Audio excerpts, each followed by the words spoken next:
Гүлке, қалайсың? Қайда шықтың? Айтшы берші ал. Саяхат деп қояйын ба? Сумкаң қызық қой. Неге мына кішкентай баланың сумкасын алып шықтың? Сумка болса болды емес пе? Гүлекең бүгін қыдырып бара жатыр. Қыдырып баратсың ба? Сондай сияқты. Гүлекең жолға шығып бара жатыр сапарда. Пойызбенен, Құлсары вокзалынан Алматыға дейін пойызға отырамыз. 56 сағат па, 58 сағат па пойызда боламыз. Мінекей қызық видео болады деп ойлаймын. Бізден қызық болады деп сөйлеймін, бізден көбісі не сұрайды. Пойыздағы видеоларың шыға ма, қашан шығады деп сұрап жатады. Сондықтан өткенде сұрадым, айтпақшы достар, сіздерден 3 ел бар, соның біреуіне қай жаққа барамыз деп. Соның біреуіне баруға сапарға шықтық. Ары қарата қызықты видеолар болады деп ойлаймын сіздермен біздерге де. Сондықтан біздерге каналымызға тіркеліп, лайктарыңызды лапылдатып басып қойсаңыздар жақсы болады. Анау тұрған біздің чемодан. Қайсы? Мына чемодан тұр, ноутбук тұр, Гүлекең пакетімен, тамағы тұр, не пакетпен. Сен күтпейсің бе, Гүлеке? Мен Семірдің көкесі енді болатын шығар. Жатып шып пойызда. Адамдар да аз да, негізді. Пойыз хабарлаған жоқ әлі. Ең соңғы вагон сияқты. Соңғы 2 прицепной вагон ғой. Тұр. 2 вагон. 2 вагон ан жақта тұр. Бізге сәттілік тілеп қойыңыздар. Ақ жол деп бір тілектеріңізді жазып қойсаңыздар, біз қуанып қалар едік. Ары қарата жақсы видеоларменен сіздерменен қауышатын боламыз, достар.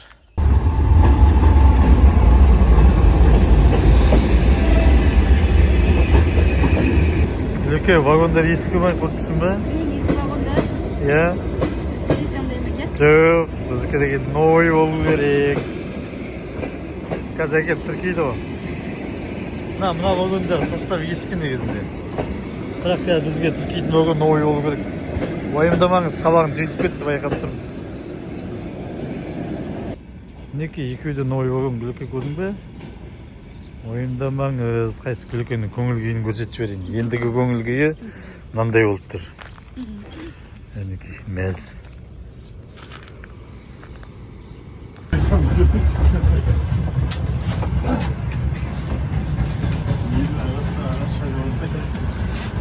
Ал, келдік қой, Гүлеке. Мына жерге ұзын өтсің ғой. Төменге бір орын басқа адам, біздікі бір жоғарымен, бір төмен. Гүлеке уже сумкаларын ақтарып көрсіп кетті. Негесін істеп жатсың? Төплігін шешіп жатсың ба? Сен неге мұнан ішінде не жатып салғандарын бәрін дайындықтарын көрсеткен жоқсың ба? Уақыт болған жоқ та, соны бұл жол сосын совсем не. Тек бір-екі киім алдым болды. Бір-бірден. Бір көйлек бір жол бар ма? Деген сияқты. Гүлекең уже басқаша болып кетті.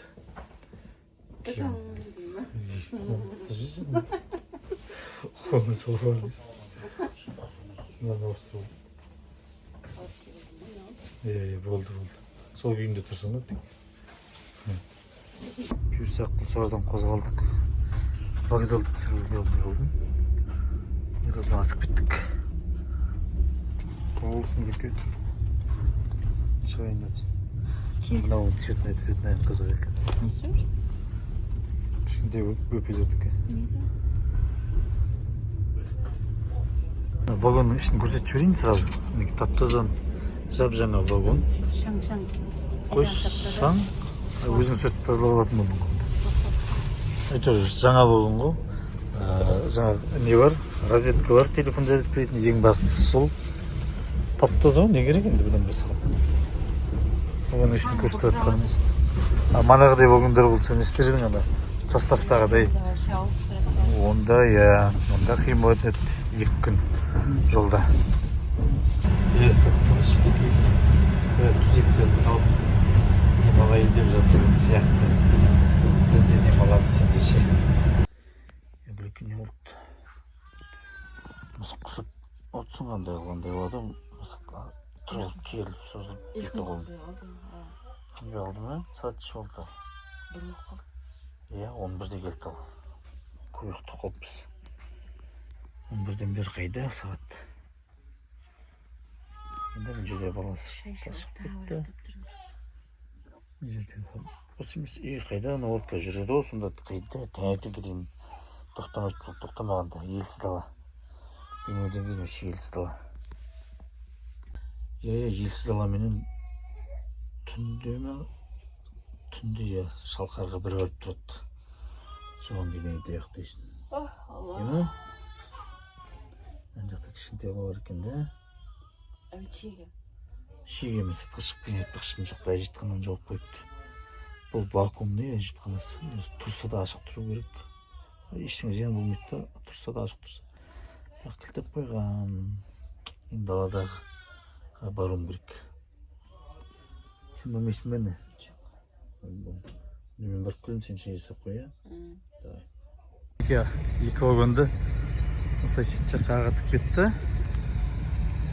типный вагон ғой енді содан кешке қарай алына Маңғыстау Алматы пойызы келу керек соған жалғап тіркейді мына екі вагонды содан берісі Алматыға дейін ең соңғы вагондарда боламыз жаңағы әжетхана іздеп шыққаным ғой мына жерде мына шетте екеуі бар екен осыларға барып кіріп шығуға болады деп ойлаймын әйтпесе вокзал алыста біраз жүру керек болады там жақын жерде сосын ішке барайын гүлекең шайын ішіп шығамыз ғой вагон іші тып тыныш көбі далаға шығып кішкене жүру деймін далада вагон жақта бізге ең соңғы купе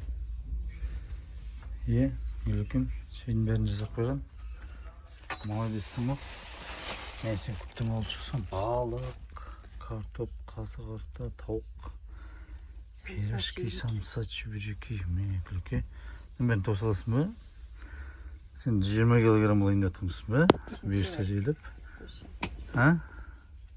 мамаға бәрін пісіріп салып жүрген салып жіберген ба мен анасың ба бәсе мен де сөйтіп ойлап едім жеті үшін нан табаннан жатыр гүлекең жалғыз жүз жегісі келген жерге бөлек алып қойыпты ас болсын шай ішіп болып қалдық уже гүлекең шай атуымыз гүлеке тоннаға жақындап келеді сен 20 ештеңе емес тоннаға жақындап ойнап айтамын жоқ бүйтіп қалғанда андай болып тұр екен сонда камерадан ғой сенен емес ол камерадан кеше маған видеоға мен көрерменім көрдім ғой көріп қалдым дедім ғой қонақтықта сол айтты мен құда қандай кетсіңдер ғой деді деп бөліп жібереді екен дейді сөзін қыздарым соғып жатыр бақалақ екеуі арука қызым бар арука қызым ана жақта жүреді айжере мынау айжере де келіп қой айжере қалайсыңдар сөйтіп бар әйтеуір ноутбугымды алып алып енді төменгі қарта барып сыртқа шығып розеткасы бар енді вай-фай бар жерге бару керек гүлекең тамақтарды холодильникке салып қоямын деп бара жатыр гүлекең екеуміз розеткасы мен вай-фай жоқ шығар розеткасы бар жер болса болды вокзалда бар негізі тамақ салып келдің бе иә холодильникке орын бар рұқсат берді ме рұқсат бергенде іші полный деді қарашы деді сонда ішіне апарып сыйыстырдым сен молодецсің ғой енді самса пирожки бірдеңе алып салу керек жоқ апарып берші дос боласың өзің қалғанын салып тастайын да жоқ енді қалғанын сала бермейсің сыймайды тіпті соған сыяды өйтерсең маған сразу апарым керек ғой қайта айтып шығар енді қазір тамақ алуға барасың ғой сонда апарасың енді просто мына ішіне еті бар сен өзінше болып жаңағы пирожки бердім деп апарып толтырып сала берме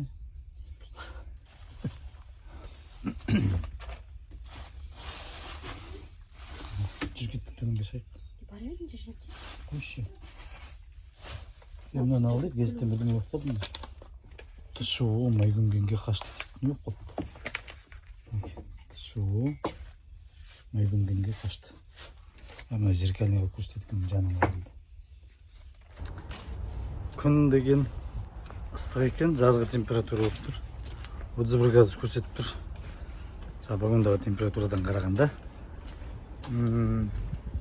вагонда неше вагонда 31 көрсетіп тұр ішкі температура вагонда 27 болып тұр салқын болып тұр бұл жақта қалды екі вагон біздің қайта вокзалға жақында тұр екен да иә қатты алыс емес екен да алдында бір қатты Ал сыға барып қалатын болған сияқты еді алдын. жатқанда ол Жоқ, ол ар жаққа апарады, ар жақ басына. Баратқан мына жақ басына келеді. Гүлекең сөмкесін алып шықты. Ана сөмкені неге тастамайсың? Мынаны. бұның ішінде бәрі документ, ақша. Айтпа ондайды. Отыратын жер тоғылымыз керек, отыратын жер бар болу керек. Бос болса, біз жай шығып келдік совсем. Сағатпен басып кеткен дейсің. Қалатпен келдік. Не, футболкамен жүріп қой, нормально. Нормально. Ол дұрыс қой. Мына жерде дүкендер, мына дүкендер қазір жабық тұр, пойыз келген уақытта ашады. Ал мына жақта ашық тұрған дүкендер бар. Әйтеуір қалған затында тамағында алуға болады. Ыстық тағамдар дейді, пойыз келгенде дайындап қойған болар. Вокзалға, мына жерде жақындап қалдық. Вокзалға жақын дүкендер. Жерде де бар, жағалай дүкен енді. Ол Бейнеудің. Бірнесі ар жағында базар бар, базарына барамыз ба, бармай қоямыз ба? Бармайсың ба? Бармайын деп қояды Гүлекең. Жақсы.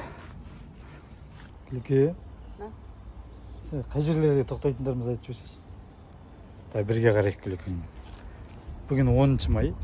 Бүгін 10, иә, қазір Бейнеуде тұрмыз. Бейнеуде тұрық. Бейнеуден кешке 5-терде жүреді, Сосын барып қайда барамыз қазір айтайын. Түнмен жүреді. Ертең Қазалы. 11-де. Қазалы. Таңертең 8:30-да 20 минут тұрамыз 11 күні. Қазалыға нешеде? 11-ден. Жоқ, 8:30-да. Бір сөйлес, 11 8:30 дей бермей. 8:30-да 20 минут тұрады. 11 майда. Содан кейін Қызылорда 13:41-де 24 минут тұрады. 11 майда. Шиеліде 11-не 5-те 20 минут тұрады. Таңғы 5-те ма? Кешкі 5-те. 11 майда.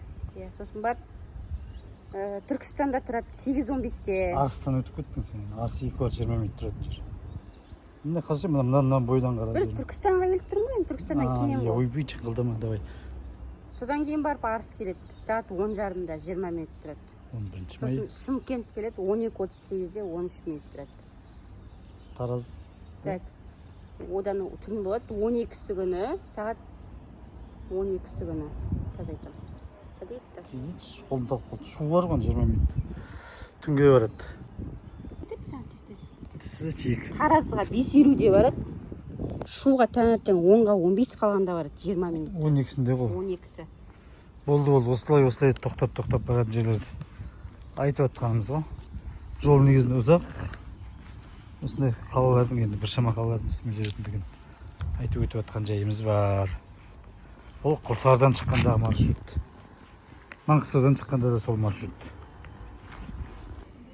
Мынау Бейнеудің вокзалы мінекей. Шағын осындай кішігірім. Адам жоқ, қазір пойыздың уақыты емес, сосын болар адам жоқ. Пойыз келер уақытта толатын болар. Бұл шағын бір қалай поселок қой. Осындай отыратын күшті жерде болдық. Бейнеуден мінекей Маңғыстау Семей. Бізге керек Маңғыстау Алматы 16:02-де келеді екен. Содан 40 минут тұрады, 16:42-де жүретін Бейнеудің бір ең жақсы жері. Андай телефон жаратпайтын, ноутбук жаратпайтын жерлер бар. Енді бір несімде стол қойып қойса, ноутбуктен отырады. Күшті ойын тұрма Гүлеке. Салқын болып тұр. Мен өше күшті болады. Енді мен мына жерде Бейнеуде келіп кішкене 5 сағат 6 сағаттай тұратын болғасын компьютермен жұмыс жасап бір нәрсені шығарып алуым керек, ақша шығарып алуым керек еді. Сайтқа кіріп, бірақ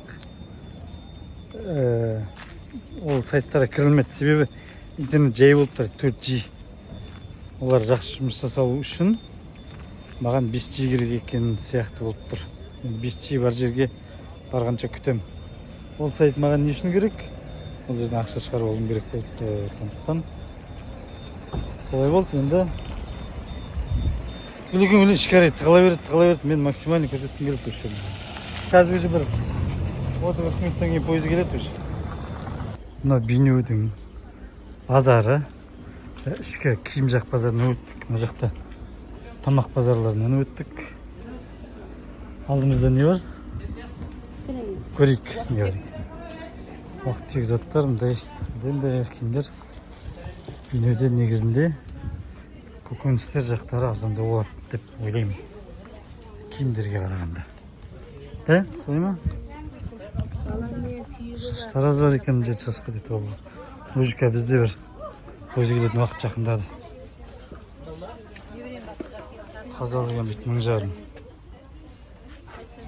2000 еріктер. Тар талқан. 3000 жарым. 3200 асқабақтың шемшікісі. Осындай бағалар. Екен көлеңкелерді тықылай берді, көрдіңіздер ме? Мен бұлай сыртымен жүрім.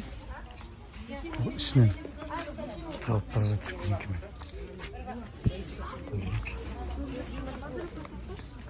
Қазар апа, ішкі ақша бар ма? Жаңа әнжеден нағашымды көріп қалдық. Құттай нағаш. Апорнийдағы нағашым баласын. Берік деген. Жүре берсең көре бересің негізі. Бір жаққа шықсақ көрінеді. Да? Кездеседі адамдар. Енді әрі қарата балымға айтпақшы суалып алайық та, Гүлке. Давай, сөйтейік. Үлкен судан аласың ба? 5 литрден? 5 литр алып. Сөйтесің ба? Барған жетеді ғой, да? Маңғыстауда жүргесін, Маңғыстау деген су алдық 5 литр. 5 литр су 500 теңге екен. Тассай дегенде тұр, Тассай деген самалы қымбаттау, бірақ іші су бірдей ғой дейді, сатушы айтады. Өзім ішіп салыстырып көрдім дейді. Біз сосын Маңғыстауда жүргесін алдық осыны 500 теңге. Ал енді Гүлекең ішке қарай басы қисайып қаша беріп келеді ғой. Алып барайын, қарайып кетер Гүлекең. Манаға келіп тұрған пойыз әлі тұр. Бұл Куляб екен. Куляб Волгоград екен. Мен Москва деп қалдым ба? Волгоградтан келе жатыр. Куляб деген жерге қарай кетіп жатыр. Куляб деген Өзбекстан ау деймін да. Ана жерде скорый кетіп бара жатыр. Құдай сақтасын, жақсылық болсын арты. Мына жақтан шығып келе жатыр. Кеттік, жүр Гүлеке, ішке барайық. Қабағын желіп бітті, жүр шал. Гүлекең шөлден өлі қалды мына суда. Бір стакан суды қалықтып басы oldu. Енді пойызға жүргесін салқындайды, шыдаңыз Гүлеке, құттай. Қазір тікелейге шығасың ғой, сосын басың жазылады. Шыға берсек не болады? Енді осымен бүгінгі видеомызды аяқтайық. Бұйыртса, алдағы уақытта тағы да жалғастырамыз. Сіздермен постоянно байланыста болып қауышып тұру үшін бөліп сала берейік. Ата барған 2 күн жарым уақыт өтеді, ол бәрін бір салғаннан. Бейнеден қозғаламыз, бір сағатқа жетпейтін уақыттай шама қалды.